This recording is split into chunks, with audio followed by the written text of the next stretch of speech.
ಎಲ್ರಿಗೂ ನಮಸ್ಕಾರ, welcome back to my YouTube channel. So thumbnail ನೋಡಿರೋ ಹಾಗೆ ನಿಮಗೆ ಗೊತ್ತಾಗಿದೆ, ನಂದು ಪ್ರೆಗ್ನೆನ್ಸಿ ಸ್ಕ್ಯಾನಿಗೆ ಹೋಗ್ತಾ ಇದ್ದೀನಿ.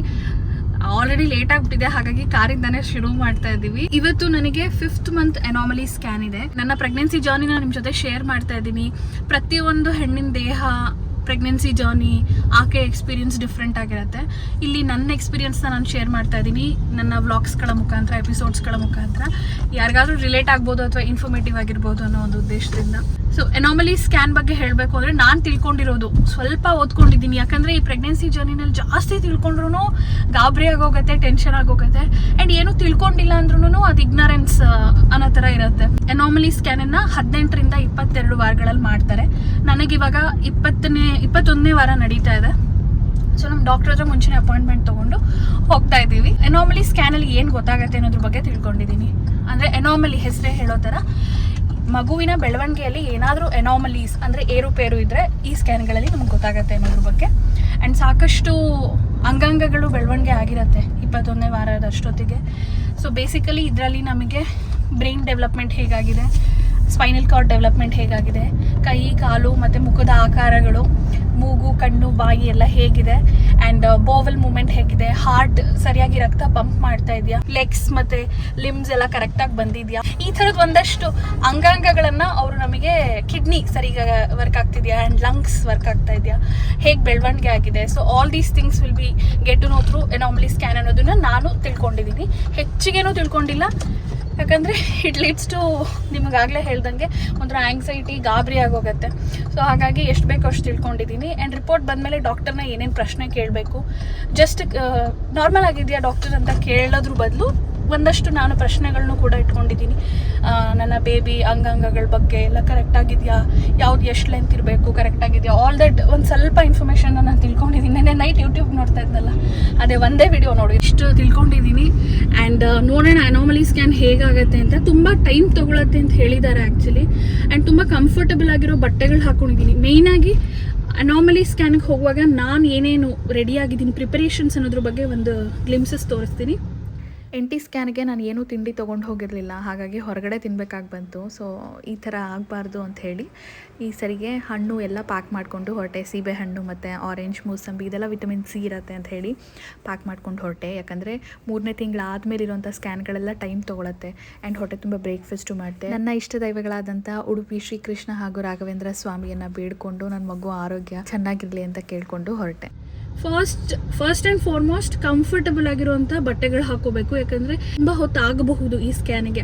ಸೊ ಹಾಗಾಗಿ ತುಂಬ ಕಂಫರ್ಟಬಲ್ ಆಗಿರುವಂಥ ಬಟ್ಟೆಗಳನ್ನ ಹಾಕೋಬೇಕು. ಸ್ವಲ್ಪ ತಿಂಡಿ, ನೀರು ಆ್ಯಂಡ್ ಎನರ್ಜಿ ಡ್ರಿಂಕು ಈ ಥರದ್ದು ಏನಾದರೂ ಪ್ಯಾಕ್ ಮಾಡ್ಕೊಂಡಿರಬೇಕು. ಮಧ್ಯದಲ್ಲಿ ಇಂಟರ್ವಲ್ಸಲ್ಲಿ ನೀವು ತಿನ್ನೋದಕ್ಕೆ, ಕುಡಿಯೋದಕ್ಕೆ. ಐಡೆಂಟಿಫಿಕೇಷನ್ ID, ವೋಟರ್ ID ಅಥವಾ ಆಧಾರ್ ಕಾರ್ಡ್ ಇದು ತೊಗೊಂಡಿರಬೇಕು, along with your hospital report. ಇದು 3 ಮೇಯ್ನ್. ಎಷ್ಟೇ ಧೈರ್ಯ ತೊಗೊಂಡ್ರು ಎಲ್ಲ ಸ್ಕ್ಯಾನಿಗೆ ಹೋಗೋಕ್ಕೆ ಮುಂಚೆನೂ ಎಲ್ಲ ಮಾಮೀಸ್ಗೂ ಅದೊಂದು ಭಯ, ಟೆನ್ಷನ್ ಇದ್ದೇ ಇರುತ್ತೆ. ಸೊ ನನಗೂ ಹಂಗೆ ಇದೆ ಆ್ಯಕ್ಚುಲಿ. ನೋಡೋಣ, ಇವಾಗ ಹೋಗ್ತಾ ಇದ್ದೀವಿ ಅಷ್ಟೊತ್ತನಾಗೆ. ಸ್ಕ್ಯಾನ್ ಮುಗಿಸಿದ ಮೇಲೆ ನನ್ನ ಎಕ್ಸ್ಪೀರಿಯನ್ಸ್ ಹೇಗಿತ್ತು ಆ್ಯಂಡ್ ರಿಪೋರ್ಟ್ ಬಗ್ಗೆ ಆದರೆ ನಾನು ಇನ್ಫಾರ್ಮೇಷನ್ ಕೊಡೋದು ಇದನ್ನೆಲ್ಲ ನಾನು ಮಾಡ್ತೀನಿ. ಅಲ್ಲಿ ತನಕ ಸೊ ರಾಷ್ಟ್ರೋತ್ಥಾನಕ್ಕೆ ಹೋಗ್ತಾ ಇದ್ದೀವಿ. ಇದು ನಮ್ಮ RR ನಗರ್ ಕೆರೆ ಫುಲ್ ಎಂಟಿ ಆಗೋಗ್ಬಿಟ್ಟಿದೆ, ಡ್ರೈ ಆಗೋಗ್ಬಿಟ್ಟಿದೆ. ಬುಧವಾರ ಇವತ್ತು. ರಜೆ ಹಾಕೊಂಡಿದ್ಯಾ ಅದೇ? ರಜನಾ? ಸೂಪರ್. ನಾನು ರಜೆ ಹಾಕೊಂಡ್ಬಿಟ್ಟಿದ್ದೀನಿ, ತುಂಬ ಹೊತ್ತಾಗತ್ತೆ ಅಂತ ಹೇಳಿದ್ದಾರೆ. ಹಾಗಾಗಿ ನೀನೇನೇನು ಪ್ರಿಪ್ರೇಷನ್ ಮಾಡ್ಕೊಂಡಿದ್ಯಾ ಡ್ಯಾಡಿಯಾಗಿ ಸ್ಕ್ಯಾನಿಂಗ್ ಇದಕ್ಕೆ? ಹೋಗಿ ಲಾಂಗ್ ಅವರ್ಸ್ ಕುತ್ಕೊಬೇಕು, ಬೋರ್ ಆಗುತ್ತೆ, ಅದಕ್ಕೆ ಲ್ಯಾಪ್ಟಾಪ್ ತೊಗೊಂಡಿದ್ದೀನಿ, ಫೋನ್ ಫುಲ್ ಚಾರ್ಜ್ ಮಾಡಿದ್ದೀನಿ, ಅಷ್ಟೇ. ಇನ್ನೇನು ಕುತ್ಕೊಂಡಿರೋದು, ಇನ್ನೇನಿಲ್ಲ ಪ್ರಿಪರೇಷನ್. ಬೋರ್ ಆದ್ರೆ ಬಿಟ್ಬಿಟ್ಟು ಮನೆಗೆ ಬಂದು ಮಲಗಿರೋದು. ಈ ಬೆಕ್ಕದ ಬರೋದು ಅಂತ ಏನು ಬಿಟ್ಟೆಲ್ಲ ಬರಂಗಿಲ್ಲ. ಹೌದಾ? ನಮ್ಮನೆಗೆ ಹತ್ರ ಆ್ಯಕ್ಚುಲಿ RR ನಗರ್ ರಾಷ್ಟ್ರೋತ್ಥಾನ ಆಸ್ಪತ್ರೆ. ಐ ಥಿಂಕ್ ಫಾದರ್ಸ್ನ ಇವಾಗ ಸ್ಕ್ಯಾನಿಂಗ್ ರೂಮ್ ಒಳಗಡೆ ಬಿಡ್ತಾ ಇದ್ದಾರಾ? ಆ್ಯಕ್ಚುಲಿ ಬಿಡ್ತಾ ಇಲ್ಲ ಅಂತ ಎಲ್ಲೋ ಯೂಟ್ಯೂಬಲ್ಲೋ ಎಲ್ಲೋ ನೋಡಿದೆ ನಾನು. ಸೊ ನೋಡೋಣ ಅಲ್ಲಿ. ಬಟ್ ಆದಿಗೆ ಆಸೆ ಇದೆ ಅನ್ಸುತ್ತೆ ಮಗುನ ನೋಡಬೇಕು ಅಂತ. ಇದರಲ್ಲಿ ಅಲ್ಟ್ರಾಸೌಂಡ್ ಇದರಲ್ಲಿ ಇದೆಯಾ ಇಲ್ವಾ? ಇದೆ, ಬರೀ ಹಾರ್ಟ್ ಬೀಟ್ ಮಾತ್ರ ಹೊತ್ತು ಕೇಳಿಸೋದು. ಹಾರ್ಟ್ ಬೀಟ್ ಕೇಳಿಸೋದು. ಸೊ ನನಗೆ ಇದೆ, ನಾನು ಬೇಬಿ ನೋಡ್ಬೇಕು, ನನ್ನ ಬೇಬಿ ನೋಡಬೇಕು ಅಂತ. ಸೊ ನನಗೆ ನಮ್ಮಮ್ಮ ಟೆನ್ಷನ್ ಮಾಡ್ಕೊಳ್ತಾಳೆ ಅಂದ್ಬಿಟ್ರು ನನಗೆ ಇಷ್ಟ ಆಗಿರೋ ತಿಂಡಿ ವೆಜಿಟೇಬಲ್ ಬಾತೆ ಮಾಡಿದ್ರು ಪಾಪ. ಚೆನ್ನಾಗಿ ತಿಂದು ಹ್ಯಾಪಿಯಾಗಿ ಹೋಗಲಿ ಅಂತ. ಬಟ್ ನೀ ಏನೇ ಮಾಡು ಒಂದು ಟೆನ್ಷನ್ ಮತ್ತು ಒಂದು ಬಿಲ್ಡಪ್ ಆಗೋಗಿರುತ್ತೆ. My mind is not running at all ನಾವು. ಹೋಪ್ಫುಲಿ ಎಲ್ಲ ಚೆನ್ನಾಗಾಗತ್ತೆ ಅಂದ್ಕೊಳ್ತೀನಿ. ನಾನು ಸ್ವಲ್ಪ ಹೊತ್ತಲ್ಲಿ ಮತ್ತೆ ನಿಮಗೆ ಸಿಗ್ತೀನಿ. ಹಾಸ್ಪಿಟಲ್ಲಿಗೆ ಹೋಗ್ತಾ ಇದ್ದೀವಿ. ಬಾಯ್. ರಾಷ್ಟ್ರೋತ್ಥಾನ ಹಾಸ್ಪಿಟಲ್ ಬಂತು. ನಾನು ನನ್ನ ಪ್ರೆಗ್ನೆನ್ಸಿ ಜರ್ನಿನ ಇಲ್ಲೇ ತೋರಿಸ್ತಾ ಇರೋದು. Very nice hospital and very well maintained and ಇದು ಫುಲ್ ಸಿಸ್ಟಮ್ಯಾಟಿಕ್. ಎಷ್ಟು ಜನಕ್ಕೆ ಅಪಾಯಿಂಟ್ಮೆಂಟ್ ಇವತ್ತು ಅಂದರೆ ಅಷ್ಟೇ ಜನಕ್ಕೆ ಅಪಾಯಿಂಟ್ಮೆಂಟು. ಜನಜಂಗುಳಿ ಇರಲ್ಲ. ಆ್ಯಂಡ್ ನೋಡ್ಬೋದು ಒಂದು ರೆಸಾರ್ಟ್ ಥರ ಫೀಲ್ ಹೊರಗಡೆಯಿಂದ ಬಂದ್ರೇನೆ.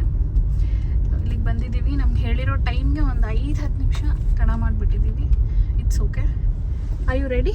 ಪಾಕ್ ಮಾಡ್ಬಿಟ್ಟು ಬರ್ತೀಯಾ? ಓಕೆ, ನಾನು ಇಳ್ಕೊಳ್ಳ. ರಾಷ್ಟ್ರೋತ್ಥಾನ ಒಳಗಡೆ ಎಂಟರ್ ಆಗೋಕ್ಕೆ ಮುಂಚೆ ಧನ್ವಂತರಿ ದೇವ್ರನ್ನ ನಮಸ್ಕಾರ ಮಾಡಿಕೊಂಡೇ ನಾನು ಒಳಗೆ ಹೋಗೋದು ಪ್ರತಿ ಸಾರಿನೂ ಕೂಡ. ಆ್ಯಂಡ್ ಅನಾಮಲಿ ಸ್ಕ್ಯಾನಿಗೆ ಮತ್ತೆ ಕನ್ಸೆಂಟ್ ಫಾರ್ಮನ್ನು ಫಿಲ್ ಮಾಡಬೇಕಾಗತ್ತೆ. ನಮ್ಮ ಡೀಟೇಲ್ಸನ್ನು, ಬೇಸಿಕ್ ಡೀಟೇಲ್ಸನ್ನು ಸಬ್ಮಿಟ್ ಮಾಡಿ. ಆ್ಯಂಡ್ ಐಡೆಂಟಿಫಿಕೇಷನ್ ಪ್ರೂಫ್ ತರಬೇಕು ಅಂತ ಹೇಳಿದ್ನಲ್ಲ, ಅದನ್ನು ಕೂಡ ಸಬ್ಮಿಟ್ ಮಾಡಬೇಕು. ನನ್ನ ಆಧಾರ್ ಕಾರ್ಡ್ ಕೊಟ್ಟು ಕನ್ಸೆಂಟ್ ಫಾರ್ಮನ್ನು ಫಿಲ್ ಮಾಡಿದ್ವಿ. ಎಷ್ಟು ಗೆಸ್ ಮಾಡಿ ಎಷ್ಟಿದೆಯಾ? ವೈಟಲ್ಸ್ ಎಲ್ಲ ಚೆಕ್ ಮಾಡಿ ಬ್ಲ್ಯಾಡರ್ ಎಂಟಿ ಮಾಡ್ಕೊಂಡು ಬರಬೇಕು ಟಾಯ್ಲೆಟಿಗೆ ಹೋಗಿ. ಅದಾದಮೇಲೆ ನಾವು ಸ್ಕ್ಯಾನ್ ರೂಮ್ ಒಳಗೆ ಹೋಗಬೇಕು. ನಂದೇ ಫಸ್ಟ್ ಸ್ಕ್ಯಾನ್ ಇದ್ದಿದ್ದವತ್ತು ತುಂಬಾ ಭಯ ಆಗ್ತಾಯಿತ್ತು ನನಗೆ. ಆದಿ ಹೊರಗಡೆನೇ ಕೂತಿದ್ರು. ನಗು ಮುಖದಲ್ಲೇ ನಾನು ಆಚೆ ಬರಬೇಕು ಅಂತ ಅಂದ್ಕೊಂಡು ಹೋದೆ. ನಾವೇ ಫಸ್ಟ್ ಬಂದಿದ್ದು. ಸ್ಕ್ಯಾನ್ ಆಯಿತು. ನಾವೇ ಫಸ್ಟ್ ಬಂದಿದ್ದು. ಒಂದು 20 ಮಿನಿಟ್ಸ್ ಇದನ್ನ ಒಳಗಡೆ 20 ಮಿನಿಟ್ಸ್ ಸ್ಕ್ಯಾನ್ ಮಾಡಿದ್ರು. ವೇಟ್ ಮಾಡಿ ಮತ್ತೆ ಬನ್ನಿ ಅಂತ ಹೇಳಿದ್ದಾರೆ. So sitting hair. ವಾಕಿಂಗ್ ಮಾಡಿ ಅಂತ ಹೇಳಿದ್ರು. ಮಗು ಎಲ್ಲ ಕಡೆನೂ ರೊಟೇಟ್ ಆಗಿ ತಿರುಗಬೇಕು. ಸೊ ಎಲ್ಲ ಅಂಗಾಂಗಗಳನ್ನು ಅವರು ಸ್ಕ್ಯಾನ್ ಮಾಡಿ ಟೆಸ್ಟ್ ಮಾಡಬೇಕಲ್ಲ. ಹಂಗೆ ಒಂದು 15-20 ನಿಮಿಷ ವಾಕ್ ಮಾಡಿದೆ. ಸ್ವೀಟ್ ಬೇಕಿದ್ರೆ, ಚಾಕ್ಲೇಟ್ ಬೇಕಿದ್ರೆ ತಿನ್ನಿ ಅಂತ ಹೇಳ್ತಾರೆ. ಸೊ ಮಗು ಆ್ಯಕ್ಟಿವ್ ಆಗಿ ಮೂವ್ಮೆಂಟ್ ಇರುತ್ತೆ ಅಂತ. ಈ ಥರದ ಸ್ಕ್ಯಾನ್ಗಳಲ್ಲಿ ಹಸ್ಬೆಂಡ್ ಸಪೋರ್ಟ್ ತುಂಬಾ ಮುಖ್ಯ ಆಗಿರುತ್ತೆ. ನನ್ನ ಹಸ್ಬೆಂಡ್ ಪ್ರತಿ ಸ್ಕ್ಯಾನಿಗೂ ಪ್ರೆಸೆಂಟ್ ಇರ್ತಾಯಿದ್ರು. ಆ್ಯಂಡ್ ತುಂಬ ಹೊತ್ತು ಟೈಮ್ ಸ್ಪೆಂಡ್ ಮಾಡ್ತಾಯಿದ್ರು. ನಾನು ಟೆನ್ಷನ್ ಆದರೆ ಕಡಿಮೆ ಮಾಡ್ತಾಯಿದ್ರು, ನಗಿಸ್ತಾಯಿದ್ರು ನನ್ನನ್ನು. ಸೊ ಆ ಸಪೋರ್ಟ್ ತುಂಬಾ ಇಂಪಾರ್ಟೆಂಟ್ ಆಗುತ್ತೆ. ಸೊ ಆಫ್ಟರ್ 20-30 ಮಿನಿಟ್ಸ್ ಮತ್ತೆ ನನ್ನ ಸ್ಕ್ಯಾನಿಗೆ ಕರೆದ್ರು. ನಾನು ಒಳಗಡೆ ಹೋಗಿ ಹೊರಗಡೆ ಬಂದೆ. ಈ ಸರಿ ಒಂದು 30 ಮಿನಿಟ್ಸ್ ಸ್ಕ್ಯಾನ್ ಮಾಡಿದ್ರು. ಅದಾದಮೇಲೆ ನನಗೆ ರಿಪೋರ್ಟ್ಸ್ ಕೊಟ್ಟರು. ನನ್ನ ಮಗು ತೋರಿಸಿದ್ರು. ತುಂಬಾ ಖುಷಿಯಾಯಿತು. ನನ್ನ ಸ್ಮೈಲಿಂಗ್ ಫೇಸಲ್ಲೇ ನಿಮಗೆ ಗೊತ್ತಾಗ್ತಾ ಇದೆ. ಎಲ್ಲನೂ ತುಂಬ ಚೆನ್ನಾಗಾಯಿತು. ಆ್ಯಂಡ್ ಆದಿನೂ ತುಂಬ ಖುಷಿಪಟ್ಟರು. ಸೊ ಮಗುನ ನೋಡಿದೆ ಆ್ಯಂಡ್ ಅಂಗಾಂಗಗಳು ಎಲ್ಲ ನೋಡಿದೆ. ತುಂಬಾ ಖುಷಿಯಾಯಿತು. ಎಲ್ಲನೂ ಚೆನ್ನಾಗಿದೆ ಅಂತ ಹೇಳಿದ್ರು. ಸೊ ಇವಾಗ ನಾನು ನನ್ನ ಸ್ಕ್ಯಾನ್ ರಿಪೋರ್ಟನ್ನು ತೋರಿಸ್ತಾ ಇದ್ದೀನಿ ನಿಮಗೆ. ಟಿಫಾ ಸ್ಕ್ಯಾನ್ ಅಂತ ಕೂಡ ಕರೀತಾರೆ. ಆ್ಯಂಡ್ 12 ವೀಕಲ್ಲಿ ನನಗೆ ತಿಕ್ಕಂಡು NT ಬಂದಿತ್ತು, ನೆನಪಿದೆಯಾ? ಸೊ ಅದು NIPT ಸ್ಕ್ರೀನಿಂಗ್ ಮಾಡಿಸಿದ್ಮೇಲೆ ನೆಗೆಟಿವ್ ಬಂದಿದೆ. ಸೊ ಅದು ರೂಲ್ ಔಟ್ ಆಗಿದೆ. ಸೊ ನಾನು ವರಿ ಮಾಡೋ ಅವಶ್ಯಕತೆ ಇಲ್ಲ. ನೆಕ್ಸ್ಟು ಇಲ್ಲೆಲ್ಲ ಪ್ಲಾಸೆಂಟಾ ಹೇಗಿದೆ, ಪೋಸ್ಟೀರಿಯರ್ ಇದೆ, ಲಿಕ್ಕರ್ ಅಂದರೆ ಆಮ್ನಿಯೋಟಿಕ್ ಫ್ಲೂಯಿಡ್ ನಾರ್ಮಲ್ ಇದೆ. And foetal activity present, cardiac activity, heart activity present ಇದೆ. ಆ್ಯಂಡ್ ಮಗು ಮೂವ್ಮೆಂಟ್ ಇದೆ ಅಂತ ಬರ್ತಿದ್ದಾರೆ. ಆ್ಯಂಡ್ ಫೂಟ್ ಲೆಂತ್, ನನ್ನ ಮಗುವಿನ ಕಾಲಿನ ಲೆಂತ್ ಎಷ್ಟಿದೆ ಅಂತ ಬರ್ತಿದ್ದಾರೆ. ನೇಸಲ್ ಬೋನ್ ಲೆಂತ್ ಎಷ್ಟು ಅಂತ ಬರ್ತಿದ್ದಾರೆ. ನ್ಯೂಕಲ್ ಫೋಲ್ಡ್ದು ಲೆಂತ್ ಎಷ್ಟು ಅಂತ ಬರ್ತಿದ್ದಾರೆ. ಸೆಕೆಂಡ್ ಪೇಜಲ್ಲಿ ನಾನು ನಿಮ್ಗೆ ಹೇಳಿದೆ ಅಲ್ವಾ, ಅನಾಮಲಿ ಸ್ಕ್ಯಾನಲ್ಲಿ ಮೇಯ್ನಾಗಿ ಅವ್ರು ನೋಡೋದೆ ಎಲ್ಲ ಅಂಗಾಂಗಗಳು ಹೇಗಿದೆ ಅಂತ. ಸೊ ಎಲ್ಲನೂ ನೀವು ನೋಡ್ಬೋದು. ಇದೆಲ್ಲ ನಾರ್ಮಲ್ ಬಂದಿದೆ. ಹೆಡ್ ಎಷ್ಟು ಮೆಷರ್ ಮಾಡ್ತಾಯಿದೆ ಹೆಡ್ಡು. ಸೊ ನೆಕ್ಕು ಕೂಡ ನಾರ್ಮಲ್ ಅಂತ ಬಂದಿದೆ. ಸ್ಪೈನ್ ಅಂದರೆ ನಮ್ಮ ಬೆನ್ನು ಮೂಳೆ ಇದು, ಅದು ಕೂಡ ಸ್ಪೈನಲ್ ಕೂಡ ಕರೆಕ್ಟಾಗಿದೆ, ಅಪಿಯರ್ಡ್ ನಾರ್ಮಲ್ ಅಂತ ಬಂದಿದೆ. ಫೇಸ್ ನೋಡಿ, ನೋಸ್, ಮೌತ್ ಅಪಿಯರ್ಡ್ ನಾರ್ಮಲ್. ನನ್ನ ಮಗುದು ಮೂಗು, ಬಾಯಿ ಎಲ್ಲ ಚೆನ್ನಾಗಿದೆ, ನಾರ್ಮಲ್ ಆಗಿದೆ ಅಂತ ಬಂದಿದೆ. ಬೋತ್ ಲಂಗ್ಸ್ ಎಲ್ಲ ಕರೆಕ್ಟ್ ಆಗಿದೆ ಅಂತ ಬಂದಿದೆ. ಹಾರ್ಟ್ ಕೂಡ ಆಲ್ 4 ಚೇಂಬರ್ಸ್ ವ್ಯೂ ನಾರ್ಮಲ್, ಎಲ್ಲನೂ ನಾರ್ಮಲ್ ಬಂದಿದೆ ನೋಡಿ. ಇಲ್ಲೂ ಕೂಡ ಅಬ್ಡಾಮಿನಲ್ ಹೊಟ್ಟೆಯ ಭಾಗದ್ದು ಕೂಡ ಎಲ್ಲನೂ ಕೂಡ ನಾರ್ಮಲ್ ಬಂದಿದೆ. And bowel pattern appropriate for the gestation seen. So ಆ ವಾರಕ್ಕೆ ಮಗುಗೆ ಏನೇನು ಕರೆಕ್ಟಾಗಿರಬೇಕು ಅದೆಲ್ಲ ಕೂಡ ಹೊಟ್ಟೆ ಭಾಗಕ್ಕೂ ಕೂಡ ನಾರ್ಮಲ್ ಇದೆ. And extremities, both feet appeared normal. So ಆ ಒಂದು ಗೆಸ್ಟೇಷನ್ ಪೀರಿಯಡ್ಗೆ ಎಲ್ಲನೂ ಕೂಡ ನಾರ್ಮಲ್. ಈ ಅಂಗಾಂಗಗಳಿಷ್ಟನ್ನು ಕೂಡ ಕೊಡ್ತಾರೆ. ನೆಕ್ಸ್ಟ್ ಪೇಜಲ್ಲಿ ನೋಡಿದ್ರೆ ನೀವು, ನನ್ನ ಮಗುವಿನ ಗೆಸ್ಟೇಷನ್ ಪೀರಿಯಡು 20 ವೀಕ್ಸ್ 4 ಡೇಸ್ ಅಂತ ಇದೆ. ಅದನ್ನು ಲಾಸ್ಟ್ ಮಂತ್ ಪೀರಿಯಡ್ಸ್ ಡೇಟಿಂದ ಕ್ಯಾಲ್ಕುಲೇಟ್ ಮಾಡ್ತಾರೆ. ನನ್ನ ಮಗುವಿನ ತೂಕ ಆ ವಾರಕ್ಕೆ 40.7 ಗ್ರಾಮ್ಸ್ ಅಷ್ಟೇ ಇರೋದು ನೋಡಿ. ಇಲ್ಲೊಂದು ಬರೆದಿದ್ದಾರೆ, ರೈಟ್ ಕಾರಾಯ್ಡ್ ಫ್ಲೆಕ್ಸಸ್ ಸಿಸ್ಟ್. ಇದೊಂದು ನನಗೆ ಚೂರು ಟೆನ್ಷನ್ ಮಾಡ್ತು. ಇದು ಏನಂದರೆ ಬ್ರೈನಲ್ಲಿ ಒಂದು ಚಿಕ್ಕ ನೀರಿನ ಗುಳ್ಳೆ ಥರ ಇದೆ ಅಂತ ಹೇಳಿದ್ರು. ಬಟ್ ಅದನ್ನು ನೀವು ಇಗ್ನೋರ್ ಮಾಡ್ಬೋದು. 90% ಅದು ಹೊಟ್ಟೋಗತ್ತೆ ಅಂತ ಕೂಡ ಹೇಳಿದ್ರು. ಸೊ ನೆಕ್ಸ್ಟ್ ಸ್ಕ್ಯಾನು 28 ವೀಕ್ಸ್ಗಿರುತ್ತೆ, ಇಂಟರ್ನಲ್ ಗ್ರೋತ್ ಸ್ಕ್ಯಾನು. ಅದಾದಮೇಲೆ CP ಸಿಸ್ಟ್ ಅಸೆಸ್ಮೆಂಟ್ ಆ ಟೈಮಲ್ಲಿ ಈ ಸಿಸ್ಟ್ ಇಲ್ಲಿ ಏನು ಕಾಣಿಸಿದೆಯಲ್ಲ ಅದನ್ನು ಅಸೆಸ್ ಮಾಡ್ತಾರೆ. 99% ಹೊಟ್ಟೋಗಿರುತ್ತೆ. ಇದಿದೆ ಎಕ್ಸಿಸ್ಟ್ ಆಗಿದೆ ಅನ್ನೋದನ್ನೇ ಮರ್ತುಬಿಡಿ ಅಂತಲೂ ಹೇಳಿದ್ರು. ಸೊ ಇಷ್ಟು ವಿಷಯಗಳನ್ನು ನಾವು ಅನಾಮಲಿ ಸ್ಕ್ಯಾನಲ್ಲಿ ತಿಳ್ಕೊಬೋದಾಗತ್ತೆ. ಇಲ್ಲಿ ಸ್ಕ್ಯಾನ್ ಪಿಕ್ಚರ್ಸಲ್ಲಿ ನೋಡಿ, ಇದು ಬೆನ್ನಿನ ಮೂಳೆ ಇದೆಲ್ಲ, ಆ್ಯಂಡ್ ಇದು ಹಾರ್ಟ್ ಫಂಕ್ಷನ್ ಆಗೋದು. ಆ್ಯಂಡ್ ಇದು ನೋಡಿ, ನಾನು ಫಸ್ಟ್ ಟೈಮ್ ನಾನು ಬೇಬಿ ನೋಡಿದ್ದು ಇದು ನೋಡಿ, ಹಣೆ, ಮೂಗು, ಬಾಯಿ, ಇದು ಕೈಯಾಗಿ ಏನು ಅಂತ ಗೊತ್ತಾಗಿಲ್ಲ ನನಗೆ. ಇದು ತಲೆ ನನ್ನ ಮಗದು. So I was so happy. ಇದನ್ನು ನೋಡಿದ ತಕ್ಷಣ ಗೊತ್ತಾ, ಎಸ್ ಅಷ್ಟೇ, ಇದು ಒಂದೇ ಪೇಜಲ್ಲಿ ಕೊಟ್ಟಿರೋದು. ಆ್ಯಂಡ್ ಈ ಫೋಟೋನ ಇಟ್ಕೊಂಡು ನಾನು ಅದೆಷ್ಟು ದಿನ ನೋಡಿದ್ನೋ ಗೊತ್ತಿಲ್ಲ. ಸೊ ಐ ಸೋ ಹ್ಯಾಪಿ ನನ್ನ ಪಾಪು ಫೋಟೋ ನೋಡಿದ್ದಕ್ಕೆ. ನನ್ನ ರಿಪೋರ್ಟ್ಸ್ನ ಆದಿ ಚೆನ್ನಾಗಿ ಓದ್ತಾರೆ.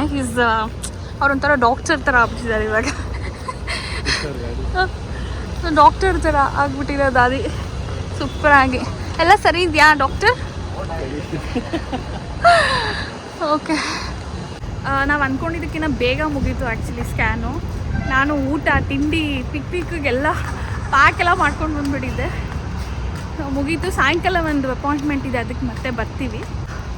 ಇವಾಗ ಒಂದು ಹೋಟೆಲ್ ಪ್ರಮೋಷನಿಗೆ ಹೋಗಬೇಕು. So we are heading there. ಇಷ್ಟು ಬೇಗ ಆಗೋಯ್ತಲ್ಲ ಸ್ಕ್ಯಾನ್ ಆದಿ ಅಲ್ವಾ? ಹೌದು, ಬೇಗನೆ ಆಗೋಯ್ತು. ನಾವು ಇದು ಏನು ಫುಲ್ ಡೇ ಆಗತ್ತೆ ಅಂದ್ಕೊಂಡಿದ್ವಿ. ಲಂಚ್ ಎಲ್ಲ ಪ್ಯಾಕ್ ಆಗಿ ರೆಡಿ ಇದ್ವಿ. ಹೌದು, ಬಟ್ ಬೇಗ ಆಯಿತು. ಕರೆಕ್ಟ್. ಏನು 12:30? ಹಾಂ, 12:30. ಸೊ ವಾಪಸ್ ಮನೆಗೆ ಹೋಗ್ತೀವಿ. ಹಾಂ, ವಾಪಸ್ ಮನೆಗೆ ಹೋಗ್ತಾ ಇದ್ದೀವಿ. ಊಟ ಇದೆ, ಲಂಚ್ ಇದೆ, ಪ್ರಮೋಷನಲ್ ಲಂಚ್ ಇದೆ. ಸೊ ಅದಕ್ಕೆ ಹೋಗ್ತಾ ಇದ್ವಿ ಶೂಟಿಂಗ್ಗೆ.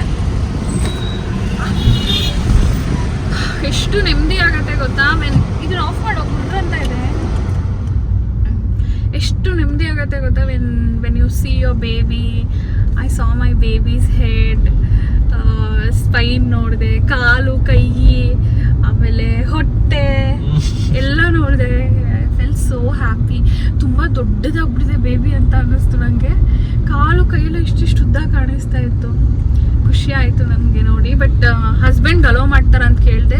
ಶಿ ಸೆಡ್ ಇಲ್ಲ, ಹಸ್ಬೆಂಡ್ ಅಲೋ ಮಾಡಲ್ಲ ಅಂತ ಹೇಳಿದ್ರು. ಖುಷಿ ಆಗುತ್ತೆ ಮಗು ನೋಡೋದಕ್ಕೆ. ಅಪರೂಪಕ್ಕೆ ನೋಡ್ತೀವಲ್ಲ. ನೆಕ್ಸ್ಟ್ ನನಗೆ ಮೋಸ್ಟ್ ಪ್ರಾಬಬ್ಲಿ 7 ಮಂತ್ ಕಂಪ್ಲೀಟ್ ಆದಮೇಲೆ ಇನ್ನೊಂದು ಸ್ಕ್ಯಾನ್ ಅಂತ ಹೇಳಿದ್ರು, ಗ್ರೋತ್ ಸ್ಕ್ಯಾನ್ ಅಂತ ಹೇಳಿದ್ರು. So we are going back home with lots of happiness and shanti ಅಲ್ವಾ? ನಮ್ಮ ಥರ ಯಂಗ್ ಪೇರೆಂಟ್ಸ್ಗೆ ಒಂದು ಆ್ಯಂಗ್ಸೈಟಿ, ಭಯ ಇದೆಲ್ಲ ಇರುತ್ತೆ. ಫಸ್ಟ್ ಟೈಮ್ ಪೇರೆಂಟ್ಸ್ ಆಗ್ತಾ ಇರೋರು ನಾವೇ ಮಕ್ಳ ಥರ ಆಡ್ಕೊಂಡಿದ್ದವ್ರಿಗೆ ನಾವಿವಾಗ ಒಂದು ಮಗುಗೆ ಜನ್ಮ ಕೊಡ್ತಾ ಇದ್ದೀವಿ ಅಂದರೆ it's a very challenging task ನಮಗೆ.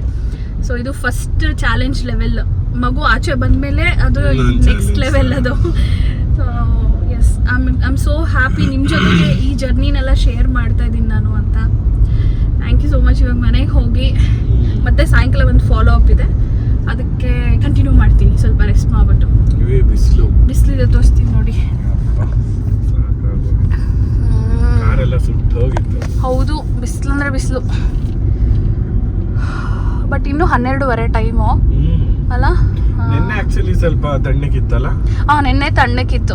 ಗ್ರಹಣ ಅಂತಾನ ಏನೋ ಗೊತ್ತಿಲ್ಲ. ನಾನಂತೂ ಆಚೆನೆ ಬಂದಿಲ್ಲ ನಿನ್ನೆ ಗ್ರಹಣ ಇದಕ್ಕೆ. ಒಳಗಡೆ ಫುಲ್ ಪ್ಯಾಕು. 3 ಗಂಟೆಗೆ ಕರೆಕ್ಟಾಗಿ 3 ಗಂಟೆಗೆ ಊಟ ಮಾಡಿ ಕರೆಕ್ಟಾಗಿ ಸ್ಕ್ರೀನ್ ಗೀನ್ ಎಲ್ಲ ಹಾಕೊಂಡು ಮಲ್ಕೊಂಬಿಟ್ಟೆ.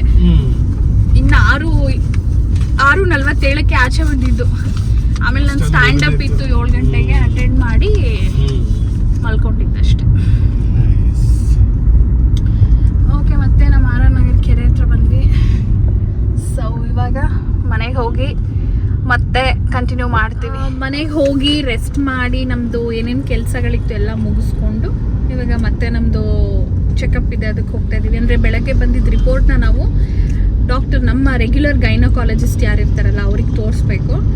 ಸೊ ಅದನ್ನು ಮುಗಿಸ್ಕೊಂಡ್ರೆ ಇವತ್ತಿನ ನಮ್ಮ anomaly scan day is done. So ರಾಷ್ಟ್ರತಾನಾಗಿ ಹೋಗ್ತಾ ಇದ್ದೀವಿ. ಬಿಸಿಲು ಕಡಿಮೆ ಆಗಿದೆ ನಮ್ಮ ಆರ್.ಆರ್. ನಗರಲ್ಲಿ, ತಂಪಾಗಿದೆ, super RR. Nagar. Super RR. Nagar ಇವತ್ತು. ಹೋಗೋಣ, ಹೋಗ್ತಿದ್ದೀವಿ. ಫುಲ್ ಇಲ್ಲಿ ಈ ಪಟ್ಟಣಗೆರೆ ಇದ್ರ ಹತ್ರ ಅಂತೂ ಟ್ರಾಫಿಕ್ಕಪ್ಪ. ಅಲ್ವಾ? ಸೂಪರ್ ಇಲ್ಲ ನಿಮ್ಮ ಆರ್ ಆರ್ ನಗರ ಅದಕ್ಕೆ ಸೂಪರ್. ನಮ್ಮ ಆರ್ ಆರ್ ನಗರ್ ಯಾರ್ಯಾರು ನನ್ನ ಬ್ಲಾಗ್ಸ್ನ ಯಾರ್ಯಾರು ಆರ್ ಆರ್ ನಗರ್ನವ್ರು ನೋಡ್ತಿದ್ದೀರಾ ದಯವಿಟ್ಟು ಕಮೆಂಟ್ ಮಾಡಿ. ನನ್ನ ಇದು ಕ್ಯೂಟ್ ಹಾರ್ಟ್ ನಿಮಗೆಲ್ಲ.